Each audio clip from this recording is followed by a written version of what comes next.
अब आप देखिए, इस संपादकीय पाठ है। पिछली क्लास आपने देखी होगी, बजट से भरपूर थी वो क्लास। और मुझे लगता है कि उतना अगर आप लोग बजट के लिए पढ़ लें तो अगर कोई क्वेश्चंस आपके एग्जाम में पूछा जाएगा तो आप लोग जरूर जवाब दे पाएंगे उसका। अब इसी संपादकीय पार्ट को भी देख लीजिए, एडिटोरियल्स वाले पार्ट को। और देखिए, प्रीलिम्स में, मुख्य परीक्षा में, इंटरव्यू में हर जगह आपको मदद पहुंचाते हैं। इसीलिए कहता हूं कि एडिटोरियल्स जरूर पढ़ा करिएगा। संतुलित एवं व्यवहारिक अंतरिम बजट। तो आप देखिए, वित्त मंत्री निर्मला सीतारमण द्वारा गुरुवार को पेश किए गए अंतरिम बजट को देखकर कोई यह आरोप नहीं लगा सकता है कि सरकार ने पूर्ण बजट और अंतरिम बजट के बीच ही की महीन रेखा को मिटाने का प्रयास किया है। अंतरिम बजट अपनी प्रकृति के अनुरूप ही रहा। चुनावी साल होने के बावजूद सरकार ने किसी भी प्रकार की बड़ी लोक लुभावनवाद घोषणा या फिर ऐसे कोई भावी संकेत देने से परहेज किया है। सरकार ने एक प्रकार से राजनीतिक जोखिम लेते हुए वित्तीय अनुशासन का परिचय दिया है। यदि एक पंक्ति में व्याख्या की जाए तो चुनावी लोक लुभावनवाद से मुक्त यह अंतरिम बजट महंगाई के दबाव को नियंत्रित करते हुए दीर्घकालिक वृद्धि को प्रोत्साहन देने वाला है। और कुछ वैश्विक एवं घरेलू कारणों से महंगाई का जो दबाव अभी भी बना हुआ है उसका अंतरिम बजट में ध्यान रखा गया है। और साथ ही उत्पादकता को बढ़ाने वाले ऐसे कई प्रावधान किए गए हैं जो दीर्घकालिक आर्थिक वृद्धि को आवश्यक गति प्रदान करने में सक्षम एवं प्रभावी सिद्ध हो सकते हैं। आर्थिक मोर्चे पर इस समय कायम तमाम चुनौतियों के बावजूद सरकार अपने खजाने की सेहत दुरुस्त रखने में सफल रही है। बजट अनुमान में राजकोषीय घाटा जीडीपी के 5.9% के दायरे में रखने का लक्ष्य तय किया गया था, जो संशोधित अनुमान में 5.8% रहा। अगले वित्त वर्ष के लिए वित्त मंत्री ने इसे जीडीपी के 5.1% रखने का लक्ष्य तय किया है, जो दर्शाता है कि सरकार राजकोषीय अनुशासन के साथ कोई समझौता नहीं कर रही है। यहाँ तक और भी सराहनीय पहलू है कि सरकार ने पूंजीगत व्यय में कटौती के बिना ही घाटे को घटाने में सफलता हासिल की है और आगे भी पूंजीगत व्यय में बढ़ोतरी का रुझान कायम रखने की प्रतिबद्धता दिखाई है। स्पष्ट है कि सरकार ने एक प्रकार के अनुत्पादक राजस्व व्यय को घटाकर ही घाटे पर अंकुश लगाया है। सरकारी खजाने को की बेहतर स्थिति में ये कर राजस्व में आ रही निरंतर तेजी का भी अहम योगदान रहा है। चालू वित्त वर्ष में सरकार को अनुमान से 76,000 करोड़ रुपए का अधिक कर राजस्व मिला है। उल्लेखनीय है कि चालू वित्त वर्ष के लिए नॉमिनल यानी अनुमानित जीडीपी की वृद्धि दर 10.5% आंकी गई थी, लेकिन यह 8.9% रही। यानी नॉमिनल जीडीपी में संकुचन के बावजूद कर संग्रह ने रफ्तार पकड़ी, तो यह बड़ी उपलब्धि गिनी जाएगी। करों के स्तर पर वस्तु एवं सेवा कर यानी कि जीएसटी में तो पहले से भी तेजी का रूप बना हुआ है, लेकिन कर राजस्व में बढ़ोतरी में प्रत्यक्ष करों का भी भारी योगदान रहा है। जीएसटी के चलते जहां कर व्यवस्था कई मायनों में सुसंगत हुई है, तो कर चोरी एवं रिसाव को रोकने के कई रास्ते बंद होने का असर भी कर संग्रह पर स्पष्ट दिख रहा है। डिजिटलीकरण के स्तर पर हो रहे व्यापक प्रयासों ने भी अपना प्रभाव दिखाया है। वित्तीय रूप से अनुशासित रहते हुए भी सरकार ने कल्याणकारी राज्य की भूमिका के साथ न्याय करने का पूरा प्रयास किया है। इस समय ग्रामीण अर्थव्यवस्था में सुस्ती किसी से छिपी नहीं है। उसे मुश्किल से उबारने के लिए सरकार ने सीधे किसी प्रकार की मदद या रेवड़ी देने के बजाय तार्किक रूप से संसाधन आवंटित किए हैं। इस मोर्चे पर किसी प्रकार की सीधी मदद से अर्थव्यवस्था में मुद्रास्फीति दबाव उत्पन्न होने का जोखिम बढ़ता है। ऐसे में सरकार ने प्रधानमंत्री ग्राम सड़क योजना और मनरेगा जैसी उन योजनाओं के लिए आवंटन बढ़ाया है और जिनसे उत्पादक कार्यों को प्रोत्साहन मिलने के साथ ही रोजगार सृजन भी होगा और इससे ग्रामीण आर्थिकी को बड़ी राहत मिलेगी। और इसी प्रकार शहरी मध्य वर्ग को सीधी राहत भले ही ना दी गई हो, लेकिन आवास योजना का दायरा बढ़ाकर शहर में आसियाने के लोगों के सपने को परवान चढ़ाया गया है और शहरों में बड़ी संख्या में किराए के घर में रहने वाले लोगों के लिए यह महत्वाकांक्षी योजना है। अंतरिम बजट के माध्यम से सरकार ने दर्शाया कि उद्यमिता को बढ़ावा देने के लिए यह किस हद तक कमर कसे हुए। चूंकि भविष्य अब तकनीकी आधारित और नवाचार केंद्रित उद्यमों का है, तो उस दृष्टिकोण से शोध एवं विकास यानी R&D के लिए 1 लाख करोड़ रुपए के कोष के गठन की पहल बहुत ही सराहनीय कदम है। और इससे जहां युवाओं की ऊर्जा का अपेक्षित रूप से उपयोग होगा, तो उद्यमिता को नए आयाम स्थापित होने की संभावना है। अनिश्चित अंतर्राष्ट्रीय परिदृश्य ने इस समय आर्थिक अनिश्चितताओं को बढ़ाया हुआ है। रूस यूक्रेन युद्ध के थमने के कोई आसार नहीं दिख रहे हैं। पश्चिम एशिया में इजराइल और हमास के बीच संघर्ष का नया मोर्चा खुल गया है। अब लाल सागर में तनाव भड़का हुआ है और इसने वैश्विक आपूर्ति श्रृंखला की समीकरण बिगाड़ दी है। ऐसे मुश्किल समय में भारतीय अर्थव्यवस्था की स्थिति अपेक्षाकृत बेहतर बनी हुई है। अंतरिम बजट के संकेत यही दर्शाते हैं कि सरकार वित्तीय अनुशासन का कड़ाई से पालन करने को प्रतिबद्ध है। तो आर्थिक मोर्चे पर आप देखते हैं किसी बड़ी फिसलन की आशंका नहीं दिख रही है। ऐसे में आगामी वित्त वर्ष में हमारा अनुमान है कि जीडीपी 6.4% की वृद्धि दर्ज करने में सफल रहेगी और मौजूदा परिदृश्य में यह ठीक ठाक वृद्धि कही जाएगी। चूंकि यह अंतरिम बजट ही था तो सरकार ने नीतिगत मोर्चे पर बड़े कदम उठाए हैं और लेकिन ऐसे कुछ संकेत दिए हैं। यदि वह फिर से सत्ता में आती है तो जुलाई में आने वाले पूर्ण बजट की तस्वीर किस तरह होगी। जुलाई में आने वाले पूर्ण बजट में कुछ ऐसे सुधारों के आकार लेने की संभावना दिख रही है जो निजी निवेश को गति देने में उत्प्रेरक की भूमिका निभाएंगे। अंतरिम बजट का समग्रता में आकलन करें तो वित्त मंत्री ने मुश्किल माहौल में प्रभावी संतुलन साधने का काम किया और चुनावी साल होने के बावजूद मुफ्त रेवड़ियों और लोक लुभावनवाद का मोह नहीं किया। ऐसे कोई कदम नहीं उठाए जिनसे महंगाई के पहले से कायम दबाव को और ताकत मिले। कुल मिलाकर वर्तमान परिस्थितियों में यह एक व्यवहारिक अंतरिम बजट है और जिससे आप देखिए जिसके लिए वित्त मंत्री सराहना की पात्र हैं। लेखक क्रिसेल के मुख्य अर्थशास्त्री, इनका नाम है धर्म कीर्ति जोशी, इनके द्वारा यह आर्टिकल लिखा गया। विकसित भारत के संकल्प का प्रदर्शन। तो देश में भविष्य के लिए दीर्घकालिक योजना अत्यंत महत्वपूर्ण होती है। ऐसी योजनाओं से सतत आर्थिक वृद्धि एवं चहुमुखी विकास के लिए संसाधनों का रणनीतिक आवंटन सुगम होता है। वित्त मंत्री निर्मला सीतारमण ने अंतरिम बजट में ऐसी ही दूरदर्शिता का परिचय दिया है और उन्होंने तत्कालीन राजनीतिक लाभ के बजाय दूरगामी एवं व्यापक लाभ को वरीयता दी है जिससे भारत के विकसित राष्ट्र बनने के प्रयासों को और गति मिलेगी। प्रधानमंत्री नरेंद्र मोदी ने लाल किले की प्राचीर से देश को 2047 तक विकसित राष्ट्र बनाने का जो आह्वान किया था, उस सिद्धि को प्राप्त करने में अंतरिम बजट के कुछ प्रावधान संकल्प की भूमिका में दिख रहे हैं और इसी कड़ी में पहला कदम पूंजीगत व्यय पर ध्यान केंद्रित करने का है और बुनियादी ढांचागत विकास सरकार की प्राथमिकताओं में बना हुआ है। आधारिक संरचना को और मजबूत बनाने के लिए सरकार ने अवसंरचना के क्षेत्र के लिए 11.1% की बढ़ोतरी कर 11.1 लाख करोड़ रुपए का आवंटन किया है। इसके माध्यम से रेलवे नेटवर्क, मेट्रो रेल के साथ विमानन, हरित ऊर्जा पर काम किया जाएगा। बुनियादी ढांचे पर इतने भारी खर्च की अर्थव्यवस्था पर बहुआयामी प्रभाव देखने को मिलेगा और इससे जहां बड़े पैमाने पर रोजगार सृजन होगा तो आर्थिक वृद्धि की गति और तेज होगी। देश के बहुमुखी विकास के लिए ये दोनों ही आवश्यक पहलू हैं। भारत तेज आर्थिक वृद्धि की ओर अग्रसर है लेकिन इस राह में देश का पूर्वी हिस्सा कुछ पीछे रह गया है और उसकी भरपाई के लिए सरकार भारत के इस हिस्से का पूरा ध्यान दे रही है कि वह देश की तेज आर्थिक वृद्धि के साथ कदम ताल करे और उसका लाभ यहाँ के लोग भी उठा पाएं। इससे जहाँ क्षेत्रीय असंतुलन दूर होगा वहीं समावेशी वृद्धि को बल मिलेगा। इसके साथ ही राज्य सरकारों के अहम सुधारों को प्रोत्साहन देने के लिए 50 वर्षों के लिए 75,000 करोड़ रुपए के ब्याज मुक्त ऋण की पेशकश भी सराहनीय कही जाएगी और इस कवायद का उद्देश्य राज्यों को विकास केंद्रित सुधारों के लिए प्रोत्साहन करना। विकसित भारत के सपनों को साकार करने के लिए राज्यों का व्यापक विकास अत्यंत आवश्यक है। भारत की आर्थिक वृद्धि में उसके राज्यों की जटिल कड़ियाँ भी जुड़ी हुई हैं। यही कारण है कि केंद्र सरकार राज्यों को सुधारने के लिए प्रेरित करने के साथ ही सुधार करने वाले राज्यों को पुरस्कृत भी कर रही है। इससे राज्यों में सुधार के लिए स्वस्थ प्रतिस्पर्धा बढ़ी है जो देश की आर्थिक वृद्धि में अहम भूमिका निभाएगी। सरकार विकसित भारत के संकल्प पूर्ति की दिशा में विदेशी निवेश को आकर्षित करने पर भी पूरा जोर दे रही है।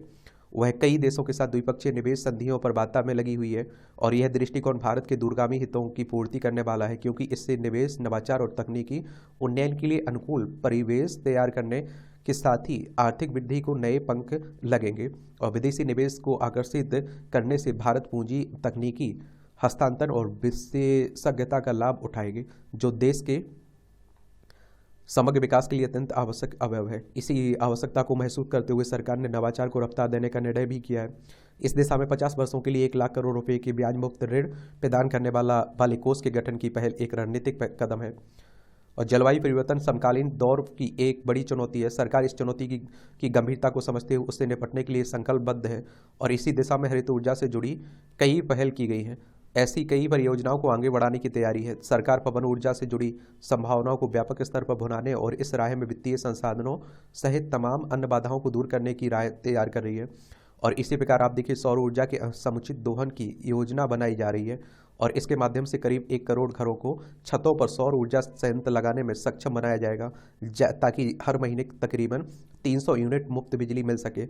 इस कदम से न केवल ऊर्जा के लिए अक्षय स्रोत की उपलब्धता सुनिश्चित होगी, बल्कि हर एक घर के पैसों की बचत भी होगी और कई लोगों के लिए रोजगार के अवसर भी बनेंगे। सरकार ग्रीन हाइड्रोजन के स्तर पर भी प्रयासरत है और इसके लिए वर्ष 2030 तक 100 मेट्रिक टन कोल गैसिफिकेशन और द्रवीकरण क्षमता स्थापित करने की योजना है। इससे प्राकृतिक गैस, मेथेनॉल और अमोनियम के आयात को घटाने में मदद मिलेगी। एक कदम न केवल विकसित भारत के प्रति सरकार की प्रतिबद्धता को दर्शाते हैं, बल्कि वर्ष 2070 तक नेट जीरो के लक्ष्य की पूर्ति में भी सहायक होंगे। और अंतरिम बजट एक प्रकार से जुलाई में पेश होने वाले पूर्ण बजट की आधारशिला रखने वाला है और इसका विस्तारित खाका तो पूर्ण बजट में ही देखेगा। फिर भी अंतरिम बजट इसकी झलक अवश्य पेश करने में सफल रहा है कि सरकार किस तरह देश के भविष्य को संवारने के लिए अपनी महत्वाकांक्षा योजना पर काम कर रही है। देवराय प्रधानमंत्री के आर्थिक सलाहकार परिषद के प्रमुख और सिन्हा परिषद में ओएसडी अनुसंधान है, इनके द्वारा लिखा गया है। इन दोनों को आप लोग देख रहे होंगे, विवेक देवराय है, आदित्य सिन्हा है। सौभाग्य का सूरज, धूप और छांव की तरह जीवन में कभी दुख ज्यादा तो कभी सुख ज्यादा होते हैं। जीवन में जितनी अधिक समस्याएं होती हैं, सफलताएं भी उतनी ही तेजी से कदमों को चूमती हैं। बिना समस्याओं के जीवन में की कोई मायने नहीं है। समस्याएं क्यों होती हैं, हम समस्याओं को कैसे कम कर सकते हैं, इन प्रश्नों का समाधान आध्यात्मिक परिदेश में ही खोजा जा सकता है। अति चिंतन, अति स्मृति और अति संकल्पना, ये तीनों समस्या पैदा करते हैं। शरीर, मन और बॉडी, इन सबका उचित उपयोग होना चाहिए। ऐसा ना होने पर ये निकम्मे बन जाएंगे और यदि उन्हें बहुत ज़्यादा काम में ना ले तो ये समस्या पैदा करेंगी। इस समस्या का कारण व्यक्ति स्वयं है। वह समाधान खोजता है दावा में या बाहर संसार में। यही समस्या व्यक्ति को अशांत बनाती है। यहाँ जरूरत है कि एक संतुलित जीवन शैली की, और जीवन शैली के शुभ मुहूर्त पर हमारा मन उगती धूप की तरह ताजगी भरा होना चाहिए, क्योंकि अनुसार भयाक्रांता, संकालु और अधमरा मन समस्याओं का जनक होता है। यदि हमारे पास विश्वास, साहस, उमंग और संकल्पित मन है तो दुनिया की कोई ताकत हमें अपने पथ से विचलित नहीं कर सकती है। बीमारी में दवा समाधान है, परंतु उच्च समाधान नहीं है। पहला समाधान भीतर खोजना चाहिए। एक व्यक्ति दवा के बल पर स्वस्थ रहता है या अपने मानसिक बल यानी कि सकारात्मक सोच के बल पर। हमारी सकारात्मकता कई समस्याओं का समाधान है और जितने नकारात्मक भाव हैं वे हमारी बीमारियों एवं समस्याओं से लड़ने की प्रणाली को कमजोर बनाते हैं। जो व्यक्ति स्वस्थ रहना चाहता है उसे निषेधात्मक भाव से बचना चाहिए। बार बार क्रोध करना, चिड़चिड़ापन, मूड का बिगड़ते रहना, ये सारे भाव हमारी समस्याओं से लड़ने की शक्ति को प्रभावित करते हैं। इनसे ग्रस्त व्यक्ति बहुत जल्द बीमार भी पड़ जाता है। अच्छा कॉलम लिखा जाता है। अंतरिम बजट का संदेश तो आपको देखा नहीं, बजट आया हुआ तो इसी पर आर्टिकल लिखे जाएंगे। जब यह माना जा रहा है कि लोकसभा चुनाव के चलते मोदी सरकार अंतरिम बजट में मतदाताओं को आकर्षित करने के लिए कुछ ना कुछ लोकलुभावन घोषणाएं अवश्य करेगी, तब उसने इससे परहेज किया है। इसके जरिए उसने न केवल पुरानी परिपाटी का परित्याग करते हुए रेवड़ी संस्कृति के खिलाफ संदेश दिया, बल्कि अपने इस आत्मविश्वास का परिचय भी दिया कि वह अपने अब तक के कार्यों के आधार पर ही तीसरी बार सत्ता में आने जा रही है। ऐसे आत्मविश्वास का परिचय वही सरकार दे सकती है जो इसे लेकर अस्वस्थ हो कि आम जनता का भी उसके प्रति यह भरोसा है। वह अपने राजनीतिक हितों के स्थान पर देश के आर्थिक हितों को प्राथमिकता दे रही है। आर्थिक हितों की रक्षा वित्तीय अनुशासन का परिचय देकर ही की जा सकती है। अंतरिम बजट के जरिए आप देखिए यही करने की कोशिश की गई है। अंतरिम बजट यह रेखांकित कर रहा है कि मोदी सरकार की निगाहें विकसित भारत के अपने महत्वाकांक्षी लक्ष्य पर है। अंतरिम बजट में इस लक्ष्य को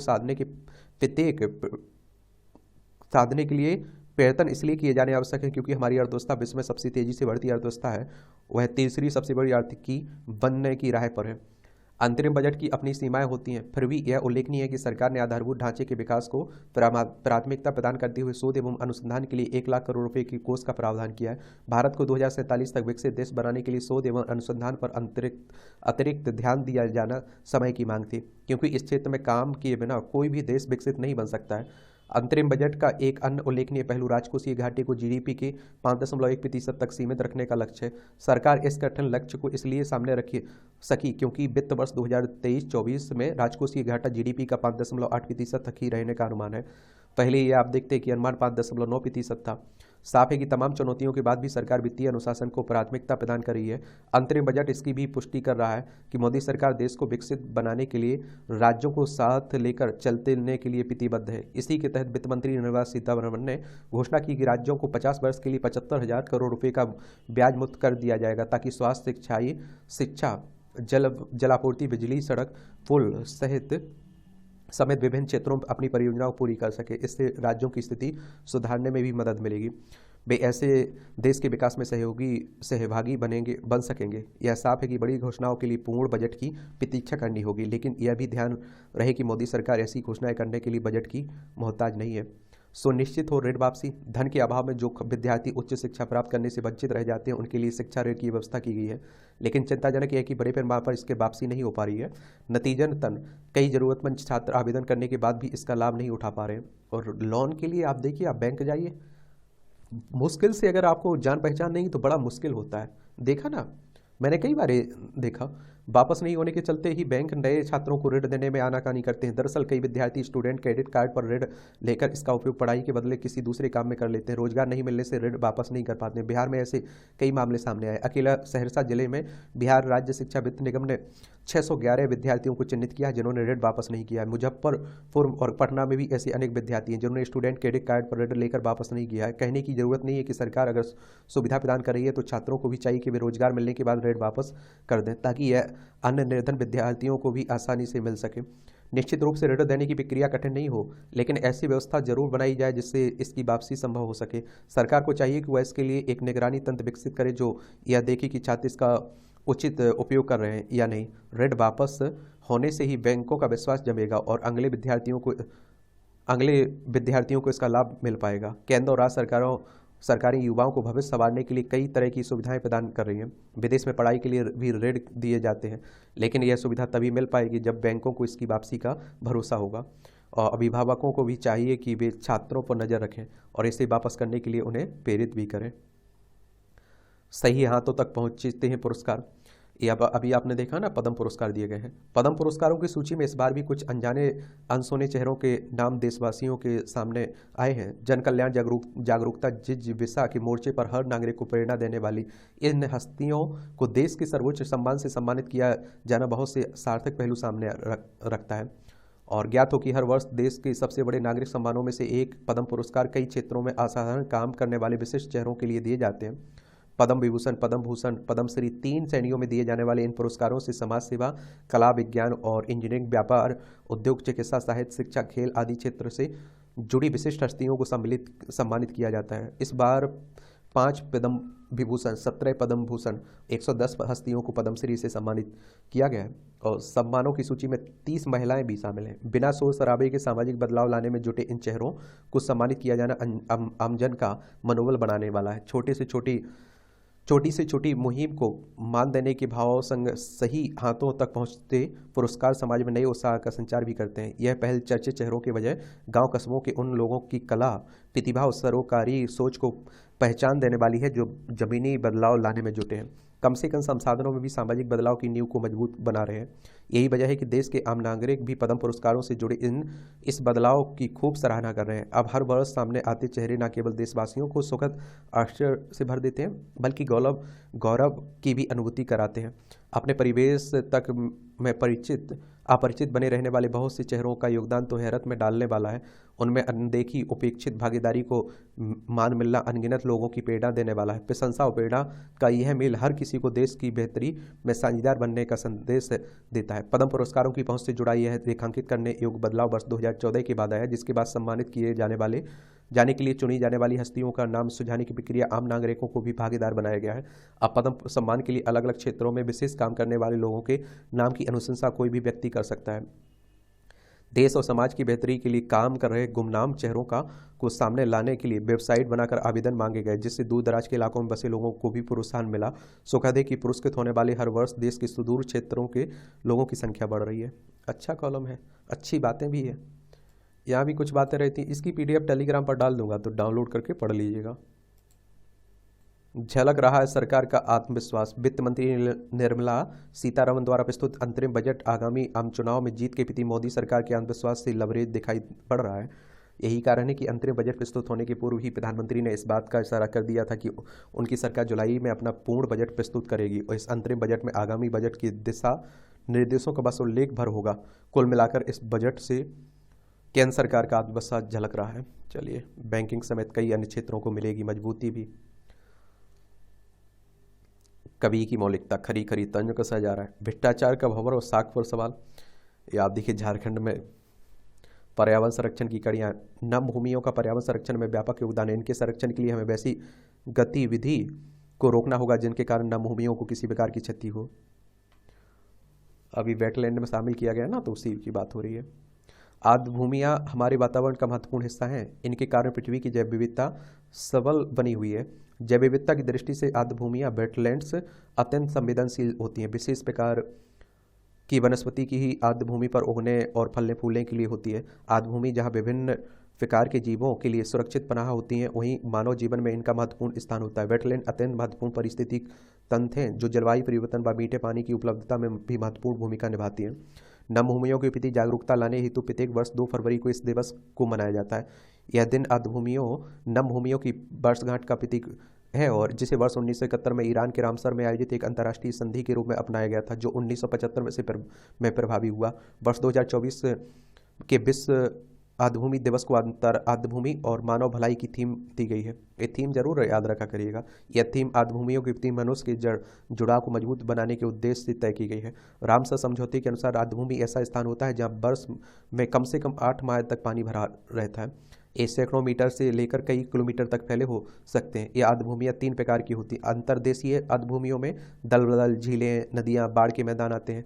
तटीय आर्द्रभूमियों के खारे पानी के क्षेत्र आते हैं। ज्वार नद मुख आते, मैंग्रोव व मूंगे की चट्टानें शामिल होती, जबकि मानव निर्मित आर्द्रभूमियों में तालाब प्रमुखता के से आते हैं। विश्व में लगभग 2500 रामसर साइट मौजूद हैं जो विश्व के लगभग 26 करोड़ हेक्टेयर भूमि में मौजूद हैं। विश्व में सर्वाधिक लगभग आप देखिए 1132 रामसर क्षेत्र यूरोप में है। भारत में 75 रामसर क्षेत्र चिन्हित हैं जिनका क्षेत्रफल लगभग आप देखिए 13.26 लाख हेक्टेयर है। हमारे देश ने इस वर्ष 5 और वेटलैंड को रामसर साइट के रूप में नामित किया, जिससे इनकी संख्या बढ़कर 75 से अब 80 हो गई। संकट में नम भूमि, वर्तमान में भारत सहित तमाम विश्व की आर्द्रभूमियों संकट के दौर से गुजर रही हैं। विगत करीब 200 वर्षों में विश्व की लगभग 90% नम भूमियाँ आधुनिकता की भेंट चढ़ गई हैं और यह सब मानव निर्मित गतिविधियों के कारण हो रही है। आर्द्रभूमियों ने मनुष्य को मिलने वाले अनेक लाभों के बावजूद प्रतिदिन आर्द्रभूमियों को मनुष्य द्वारा नुकसान पहुंचाया जाता है। आर्द्रभूमियों को बेतरतीब कृषि व्यवस्था से बड़ी क्षति होती है। शहरों के निकट स्थित नम भूमियाँ सर्वाधिक मानव दखल के कारण प्रदूषित हो रही हैं, जिनमें पॉलीथीन का प्रदूषण प्रमुख है। बेतरतीब बढ़ते कस्बे व शहर तथा उनमें मानव बसावट वहाँ आर्द्रभूमियों के लिए खतरा है। जैसे जैसे शहर बढ़ते हैं वैसे वैसे भूमि की मांग बढ़ती जाती है। ऐसे में आप देखिए आर्द्रभूमि पर अतिक्रमण करने की प्रवृत्ति बढ़ती है और ये जंगलों की तुलना में 3 गुने तेजी से गायब हो रही हैं। नदियों का क्षय, तो नदियाँ भी आर्द्रभूमि का हिस्सा है। भारत का संपूर्ण नदी तंत्र अर्थात हिमालय नदी तंत्र और प्रायद्वीपीय नदी तंत्र के संग्रहण क्षेत्र में ही देश का अधिकतर नम भूमियाँ अवस्थित है। गंगा नदी जब बंगाल की खाड़ी में मिलती है तो उससे पहले वहाँ बड़े स्तर पर नम भूमि विकसित करती है, जैसे ज्वार नद मुख के रूप में जाना जाता है।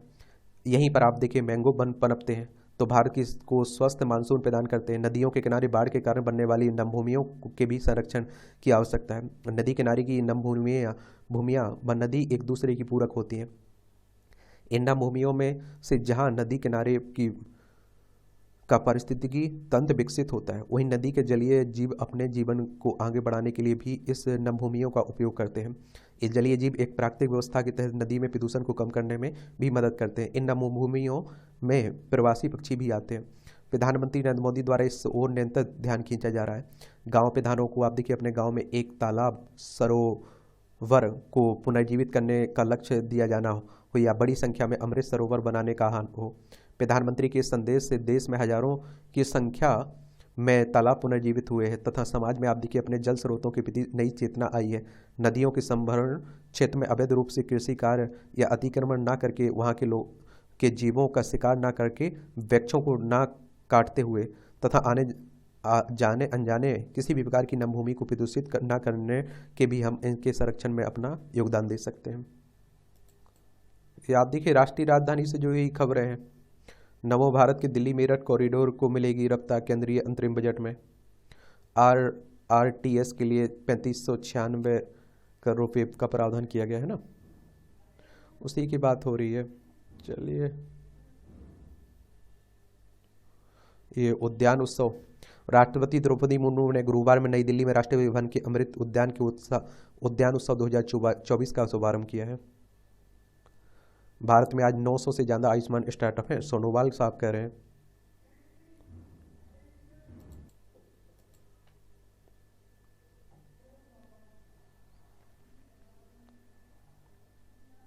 परिवर्तनकारी दौर से गुजर रही सेना, जनरल पांडे कह रहे हैं। पुणे में बॉम्बे स्पेशर्स वार मेमोरियल सैनिटरी के कार्यक्रम में हुए थे शामिल।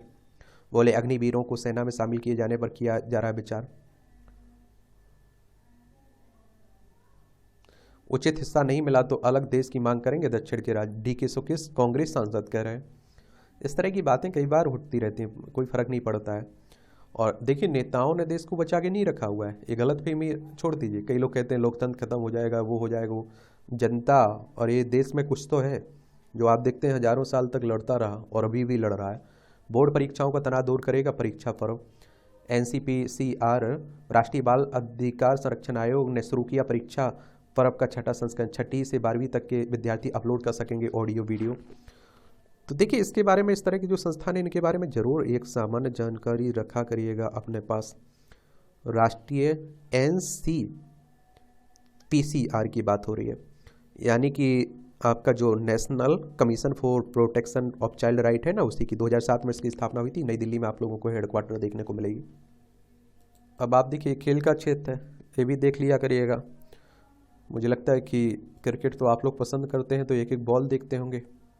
ओलंपिक वर्ष में खेल मंत्रालय की राशि 45 करोड़ की बढ़ोतरी हुई है, देख लीजिए। भारत में अंडर 19 टीम की नज़र सेमीफाइनल में बनी हुई है। डेविस कप मैच को लेकर पाक में उत्साह नहीं है। अवनी संयुक्त चौथे स्थान पर। भारत की अवनी प्रशांत पहले दौर में 4 अंडर 68 के साथ महिलाओं के amateur Asia Pacific gold tournament में संयुक्त रूप से चौथे स्थान पर रही। ILT अंतिम गेंद पर जीती कैपिटल्स। त्रिशा गायत्री की जोड़ी थाईलैंड मास्टर्स के क्वार्टर फाइनल में पहुंच चुकी है। मेसी का सामना नहीं कर सकेंगे क्रिस्टियानो रोनाल्डो। ये आप देखें, बहुचर्चित फुटबॉल मैच नहीं खेल सकेंगे चोट के कारण। कैन बेतवा परियोजना का जून तक शुरू हो सकेगा काम। मध्य प्रदेश, उत्तर प्रदेश व केंद्र सरकार के अफसरों ने परियोजना में आ रही बाधाओं पर चर्चा की। अगले माह होगा टेंडर।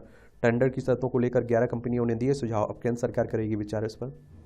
ये जिले होंगे लावन, छतरपुर, टीकमगढ़, पन्ना, दमोह, विदिशा, सागर, शिवपुरी, दतिया और रायसेन मध्य प्रदेश के, उत्तर प्रदेश के महोबा, बांदा, झांसी और ललितपुर। परियोजना की नज़र की बात करें लागत की, तो लागत है अब 44,605 करोड़ रुपए। केंद्र सरकार देगी 90% राशि, राज्य सरकारें देंगी 5-5% राशि। कैन बेसिन से उत्तर प्रदेश में सिंचाई 2.27 हेक्टर होगी लाख हेक्टर। कैन बेसिन से मध्य प्रदेश में सिंचाई 4.47 लाख हेक्टर होगी। बेतवा बेसिन से मध्य प्रदेश में सिंचाई 2.06 लाख हेक्टर होगी।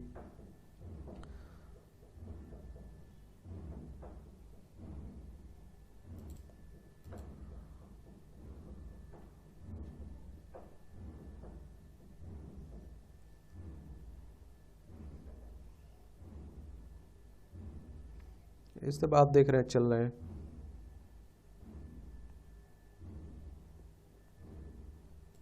यहाँ भी आपको जनरल नॉलेज की जानकारी मिल जाती है, परीक्षा के पॉइंट भी से पॉइंट मिल जाते हैं।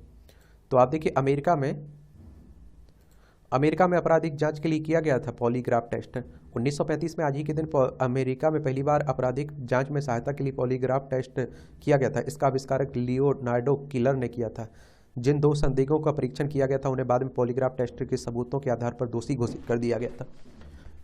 पहली बार एडविन एच लैंड ने किया तत्काल फोटोग्राफी का प्रदर्शन। 1947 में आज ही के दिन एडविन एच लैंड ने ऑप्टिकल सोसाइटी ऑफ अमेरिका की एक बैठक में अपने आविष्कार पोलोराइड लैंड कैमरा से तत्काल फोटोग्राफी का पहला प्रदर्शन किया, और इसे एक तस्वीर बनाने में लगभग 1 मिनट के समय लगता था। कैमरे की कीमत $89 थी। RSS और विश्व हिंदू परिषद के आधार स्तंभ थे दादा साहब आप्टे। पत्रकार व हिंदू धर्म के समर्थक शिवराम शंकर आप्टे का जन्म 1905 में आज ही के बड़ोदरा में हुआ था। पेशेवर जीवन की शुरुआत मुंबई हाईकोर्ट में वकालत से की, बाद में पत्रकारिता से जुड़ गए। 1966 में विश्व हिंदू परिषद के पहले महासचिव बने। उन्होंने विश्व भ्रमण कर हिंदू धर्म को दुनिया भर में फैलाने और वेदों की पुनर्प्रतिष्ठा का प्रयास किया।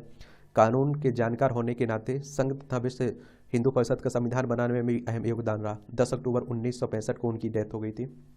वैज्ञानिकों ने तैयार किया बंदर का खिलौन। जिस तकनीक से डॉली खिलौन बनाया गया था ना, भेड़, उसमें किया गया बदलाव। शोध में बंदरों के उपयोग को मिलेगा लाभ इससे। ये आप देखिए, चीन के विज्ञानियों ने दावा किया कि उन्होंने रीसस मंकी का क्लोन तैयार किया है। 2 साल के इस बंदर का नाम रेट्रो है। रेट्रो को तैयार करने के लिए उस तकनीक में बदलाव किया गया है जिससे डॉली नाम की भेड़ का क्लोन बनाया गया था। विज्ञानियों को उम्मीद है कि इस तकनीक के सफल होने से उन्हें शोध में बंदरों के इस्तेमाल में लाभ मिलेगा। बंदरों को क्लोन करना बहुत मुश्किल माना जाता है, इसलिए विज्ञानियों की इस उपलब्धि को काफ़ी बड़ा माना जा रहा है। शोध नेचर कम्युनिकेशंस नामक पत्रिका में प्रकाशित हुआ और भूड़ को क्लोन की गई कोशिकाओं में से बदला है। अब तक आप देखिए 30 से ज़्यादा जानवरों के क्लोन बन चुके हैं। ये आप देखिए 1996 में विज्ञानियों ने सोमेटिक सेल न्यूक्लियस ट्रांसफर नामक तकनीक से डॉली की क्लोन बनाई थी और तब से कुत्ते, बिल्ली, सुअर, गाय समेत 20 से ज़्यादा। भारत ने 2005 में एक भैंस का क्लोन बनाया था, लेकिन बंदर का क्लोन बनाने में विज्ञानियों को अब तक कामयाबी नहीं मिली है। 35 भूड़ों में से एक बंदर का हुआ था जन्म, 1 दिन बाद ही हो गई थी मौत। प्लेसेंटा बनाने वाली कोशिकाओं को भी बदल दिया गया। 113 भ्रूणों में से सिर्फ एक ही बचा। इंसानों की क्लोनिंग की जरूरत पर उठाया सवाल। मोटोलियू का मानना है कि इन क्लोनिंग की कोशिकाएं में सफलता की कम दर में इस बात की पुष्टि है कि इंसान की क्लोनिंग न सिर्फ गैर जरूरी बल्कि विवादित भी है। अगर इसकी कोशिश भी की गई तो ये बेहद कठिन होगा। बंदर का क्लोनिंग करने वाले वैज्ञानिक यांग खुद भी इंसान की क्लोनिंग के समर्थक नहीं है। उन्होंने यहाँ कहा कि यह पूरी तरह से अस्वीकार भी है। रूट कैनाल करने का तरीका बदला, ना उपकरण टूटेंगे ना आप देखते हैं संक्रमण होगा, एक बार में ही हो पाएगा दांत का संपूर्ण इलाज। खर्च भी 33% कम। 8 साल शोध के बाद विकसित की गई तकनीक, भारत सरकार ने दी मान्यता। 10% मरीजों के दांतों की नली में टूट जाते हैं उपकरण। ये आप देखिए CHF तकनीक। इस तकनीक में उपयोग होने वाले उपकरण स्टेनलेस स्टील बार निकल टाइटेनियम के मिश्रण से बना है। डॉक्टर सौरभ बनर्जी कहते हैं कि इस तकनीक के माध्यम से रूट कैनाल करने के तरीकों को बदला गया है। पुरानी विधि में यह एक ही फाइल का उपयोग किया जाता है जो दांतों की नली के अंतिम छोर तक जाता है और जिससे उपकरण टूट कर नली में फंसने का खतरा बना रहता है। नई तकनीक में ऐसा बिल्कुल नहीं है।